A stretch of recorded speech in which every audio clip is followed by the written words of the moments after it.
Thank you for joining Wars of the Roses. As we continue with Part 4, Asoka and the Golden Age of Buddhism, from the Adepts in the Eastern Esoteric Tradition by Manly Palmer Hall, Part 2, the Arhats of Buddhism. Asoka and the Golden Age of Buddhism. It was only to the selected circle of his Arhats that Buddha revealed the inner mysteries of his system.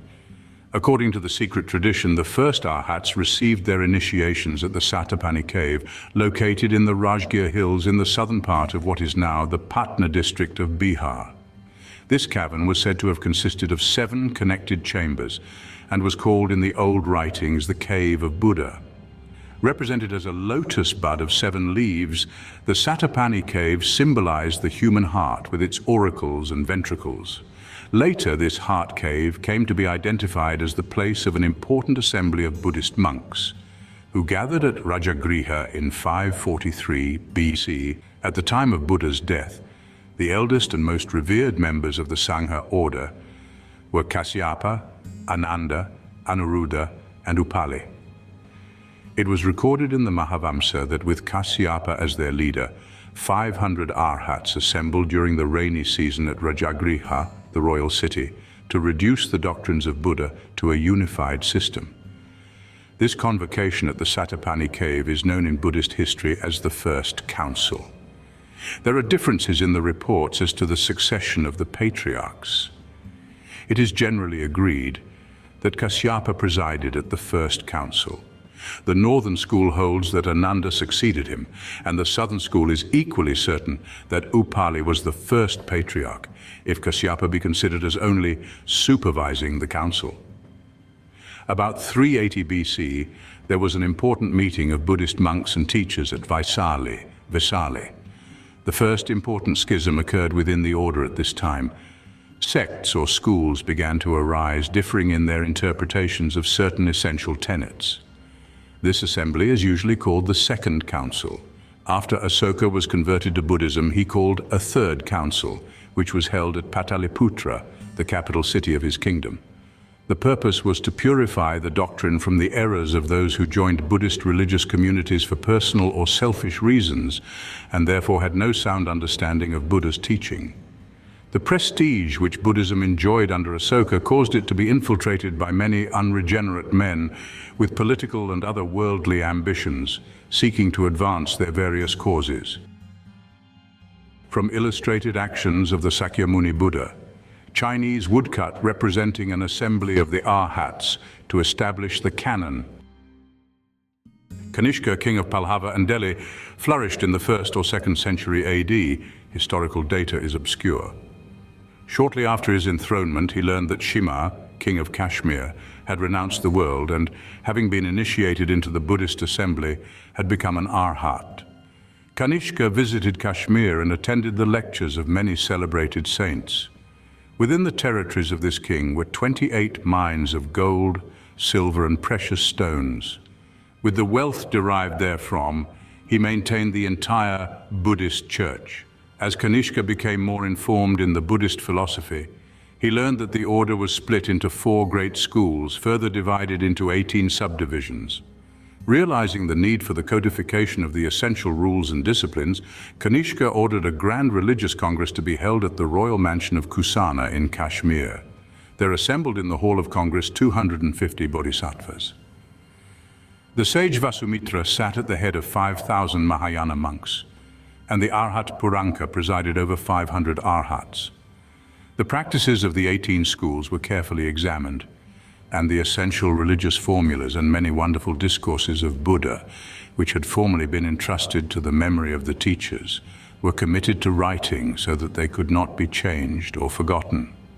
The early career of the great Indian Emperor Asoka, reigned 273 to 231 BC, was concerned with those strategies and conspiracies nearly always associated with the rise of Eastern rulers. He certainly united his empire by the usual methods of destroying his enemies and discrediting their policies.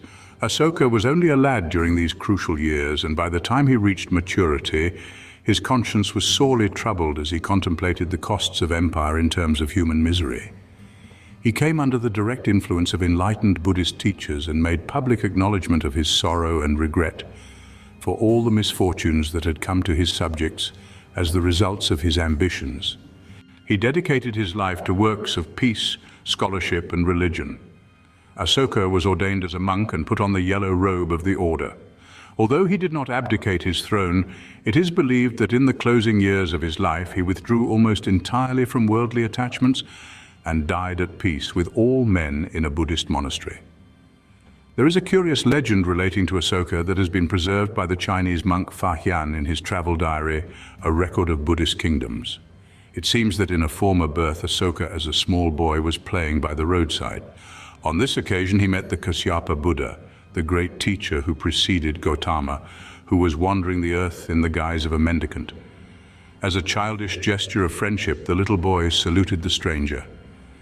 When the mysterious mendicant asked the child for food, the boy, playfully and without realizing the significance of his action, gave the monk a handful of earth. The Buddha took the earth and sprinkled it on the ground at his feet. This was an omen, for the boy received the compensation of becoming a king of the iron wheel. By this is meant a military conqueror, for when a king of destiny ascends the throne, a chakra, wheel, falls from heaven, indicating by its material, whether it be gold, silver, copper, or iron, the character of his reign. The same symbolism is extended to the mission of a Buddha, who does not hurl the wheel at his enemies, but meekly turns it and conquers the universe by his teachings. When he received the iron wheel, it was destined that in a future life, the child who was to incarnate as Asoka should become a great king and rule over Jambudvipa. The sincerity of Asoka cannot be doubted. Although born an orthodox Hindu of the Saiva sect, he courageously departed from the traditions of his childhood faith and reformed his entire career in harmony with Buddhist principles. The practical aspects of his code were 1. Absolute respect for all living things. 2. Honor to parents and superiors and consideration for menials. 3. Truthfulness and honesty under all conditions. These outstanding sentiments and others equally enlightened, Asoka caused to be carved into rock, forming what are known as the 14 rock edicts and 7 pillar inscriptions. The king was unique in scattering these enduring testimonials throughout his kingdom, causing them to be erected in prominent places so that all his subjects might know his will.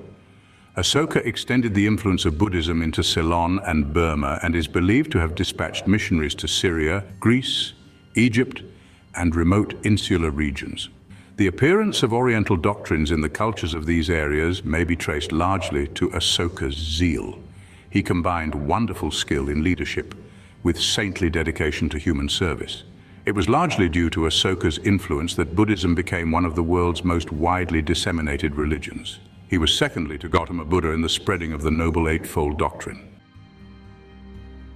Thank you for watching, and please don't forget to share, like, subscribe, and comment. And if you can, please consider donating to Wars of the Roses. Links to PayPal and Patreon are in the description. Thank you so very much.